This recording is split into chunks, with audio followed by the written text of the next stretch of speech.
Hello everyone and welcome to the final game we'll be showing from the penultimate round of this year's Tata Steel Masters. It is Vidit Gujrathi versus Nodirbek Abdusattorov, and Nodirbek went into this round as the leader of the tournament. So if he draws this or gets a win here with the black pieces, he is well on his way to winning the Tata Steel Masters, but it's going to be hard.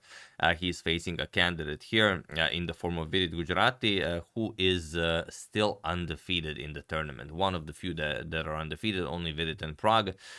So let's see what happened here. You've seen what happened in the other rounds. You've seen how Alireza defeated Nepo, Anish defeated Jordan after that brutal blunder. Gukesh with the heartbreaking repetition of moves on move 40 upon reaching time control in a completely winning position. Big heartbreak for Gukesh. But still, anything can happen in the final round. But now let's see this one, as Vidit does face the leader of the tournament, pawn to d4. We have knight to f6, pawn to c4, we have pawn to e6, and now knight to f3. Sorry, the interface is giving me some issues. Let me just fix that a little bit. Yeah, knight to f3 and pawn to d5. So a standard queen's gambit declined is on the board. We have knight to c3 and now bishop to b4. The Ragozin defense, we have pawn to e3, castles, and bishop to d2. We have pawn to b6, preparing to fianchetto the light square bishop, or maybe even going bishop to e6. And now c captures on d5. We have e captures and rook to c1. And now Nodirbek goes back with the bishop. It's a fairly rare move, but it has been played before, and it has been played by Vidit, or rather Vidit had the white pieces against this move. It was in 2015. It was the World Rapid Championship, and Vidit played against Radoslav Wojtaszek, and Vidit defeated Radoslav in this game by playing bishop to d3. But here it's like Vidit knew that Nodirbek prepared maybe for what Vidit would play, according to this game, and he deviates from the bishop to d3 line, and he spent some 25 minutes on this move, and he played pawn to g3, and it is now, as of move 9, that we have a completely new game. So Vidit smells that something fishy is happening here. Knight b to d7, and now bishop to g2. And as soon as Vidit moves the bishop from this diagonal, Nodirbek puts his own bishop here and controls the f1 square, which means Vidit cannot castle. But okay, queen to a4, asking Nodirbek, but what is the bishop doing on a6? Are you prepared to play something like queen to c8? That would just be really weird. After the knight comes to e5, preparing to come to c6, it's just a terrible square for your queen. But no, after queen to a4, Vidit Nodirbek plays bishop to c4. Here it's time to call it a day and bring the bishop back to b7, just continue the game, but he persists. We have bishop to c4, and now Vidit goes into a 15-minute thing, and he chases the bishop away further. We have bishop to d3, and now knight to e5, forcing a trade of knights, as the bishop on d3 will just hang, and you don't really have squares for the bishop. You could put the bishop on f5, but it's not really a good idea. Then the knight comes to c6, attacks the queen and the dark square bishop. So here we have a trade, captures, and now you are removing the defender of the d5 pawn, and that is a big deal here. Knight to e4 was played, and now, telling you that, do you see what Vidit played here? And there's one really clean way to win material here. Even pause the video. It's a defining moment of the game.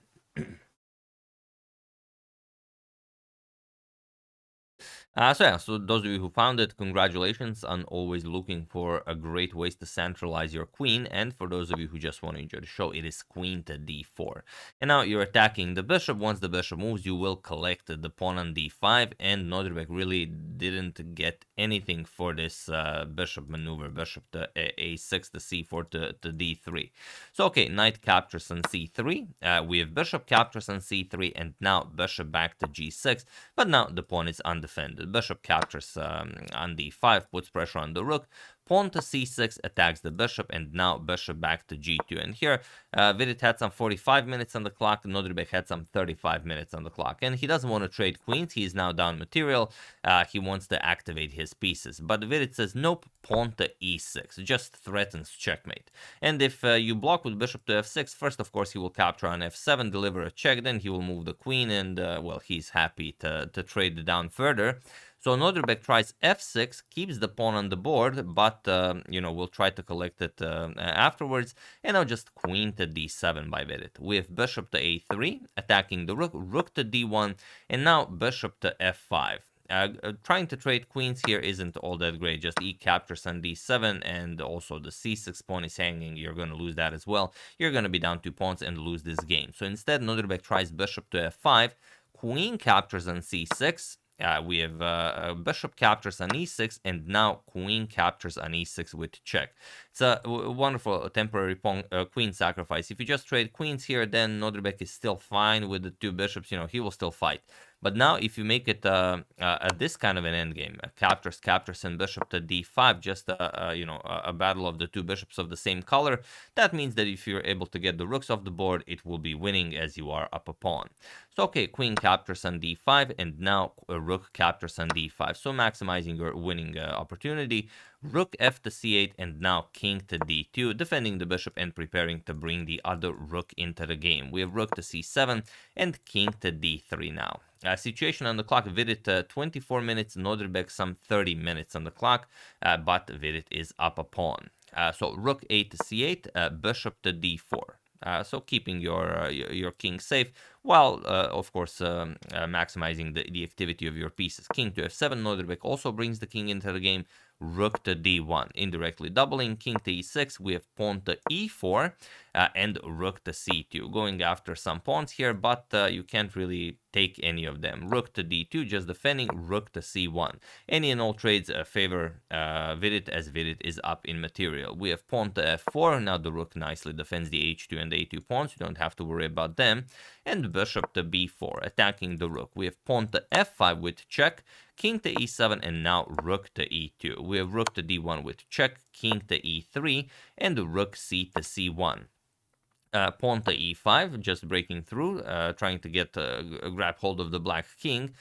F captures on e5, rook captures on e5 with check, king f7, and now pawn to g4. Just marching forward. Rook back to c7, and now rook to e6. We have rook to d7, and now bishop to e5.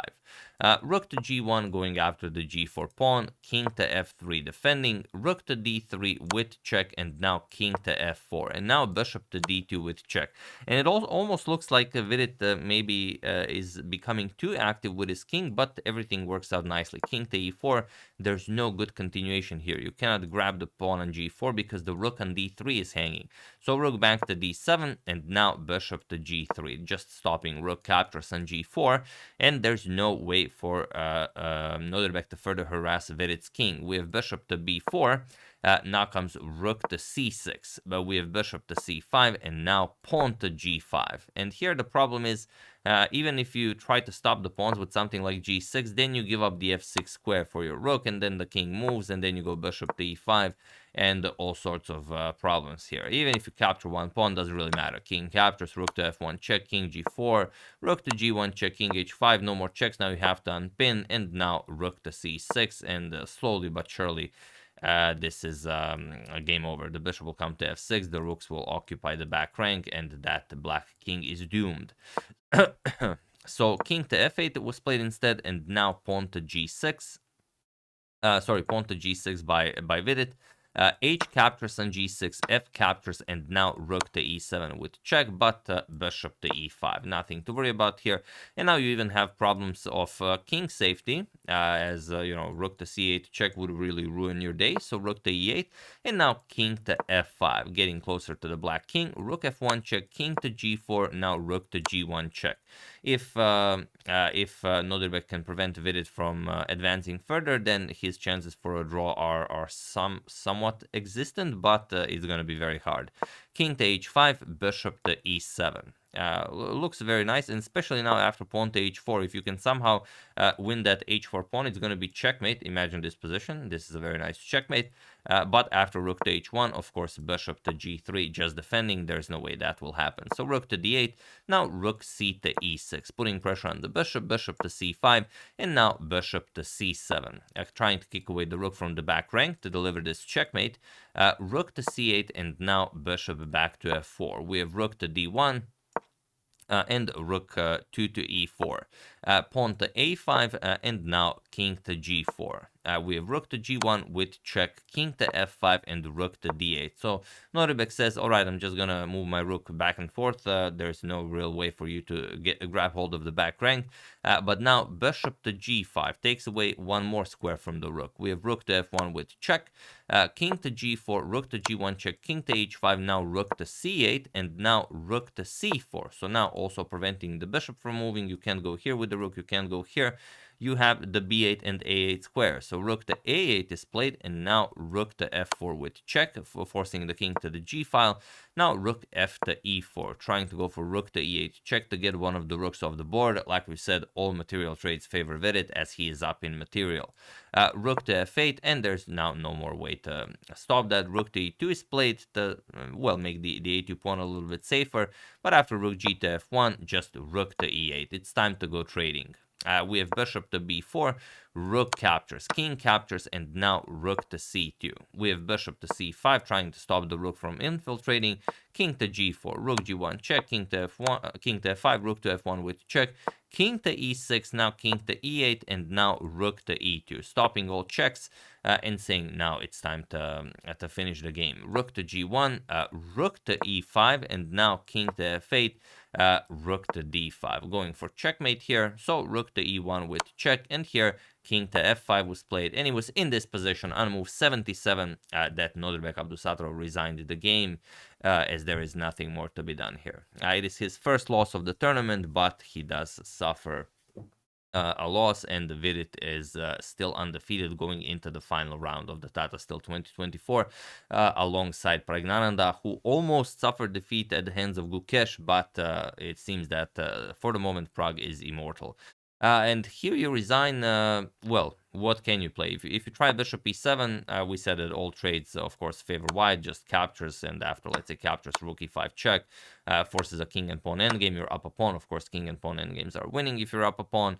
And if you try something else, let's say you try rook to f1 with check, it's not going to work. You're going to go king e6, rook e1 check, king to d7, and now, okay, you can stop the checkmate as the king is now in the way, but it's not a problem. King c7, you go after the pawns, and after bishop to c5, now you go for the check. Rook to d8 with check, rook to e8 only move, and now you don't even have to trade. Pawn to a4, and after bishop to f2, you will first improve the position, go after the rook. Now a trade is imminent, captures, and now after bishop to c5, you will go pawn to h5. After bishop to f2, now you finally put the king on c6, you start capturing, and that's it, you're up too much material. So brilliant stuff by Vidit, and it all came down to this moment where Nodirbek tried to activate this bishop on this diagonal. If this was, yeah, I mean, if it was good, everyone would play it. It's just not good. And I know when I played the Nimzo or the Ragozin, the move that I hate seeing the most is queen to a4, regardless of where I put my bishop. But queen to a4 is just a powerful move in these lines. And yeah, here the bishop should have retreated to b7, but you know, he went on to look for adventure, and adventure he most certainly did find. Now, regarding the other results of the round, I'm just gonna share them with you here. These are the results. Donchenko and Parham drew their game. Alireza defeated Yanni Pomnish. You've seen that in the previous video. Jordan blundered terribly against Anish Giri. Vidit defeated Nodirbek Abdusattorov. Gukesh and Pragnananda drew their game. Ju Wenjun lost to Wei Yi. Also a brilliant game. Probably will show that one after the tournament is over. I mean, pretty much every Wei Yi is worth showing in this event. And Ding Liren defeated Max Warmerdam. So a bit of a comfort win for the world champion, dealing Max his fourth loss in a row. So tough break for Max. And also here are the standings going into the final round. We have not one, not two, not three, not four, but 5-way ties. 7.5 points for Vidit, Anish, Gukesh, Nodirbek, and Wei Yi. And I mean, it's so hard to say who is still able to win the tournament. Probably, I mean, of course they can. Alireza and Pragnananda on 7 points can also win. But you know, from that point on, Nepo on 6 cannot win. Ding on 5.5 cannot win. Alexander Donchenko and Parham Maksulu on 4.5. We have Max Maranov and Jordan Van Forest and Ju Wenjun on 4 points. So it's gonna be a wild last round. Remember, last round always starts a little an hour sooner than all of the other rounds if you are you know, preparing to follow it live. So yeah, we'll see what happens. I will try to cover it as extensively as possible. And then, as usual, after a big tournament, you guys can suggest games that I've missed. If they are worthy of showing, I will very, very happily show them. But yeah, brilliant stuff by Vidit. You cannot touch him. He is so strong. He just meditates before the game and finds these intricacies, and he just crushes you. Doesn't matter who you are, even if you are as strong as Nodirbek Abdusattorov. So yeah, that's the game. Hope you guys enjoyed it. I would like to thank Lana is the best wife in the world, Samuel Kane, Gerhard Henkelman, Hans Anderson, and David Gasparian for your contribution to my channel. Thank you a lot. I really appreciate it. As usual, you can check two of my previous videos here. Thank you for watching, and I will see you soon. Continuing to check up on your wonderful suggestions and whatever else happens in the chess world. So thank you all. I will see you soon, and have an excellent rest of your day.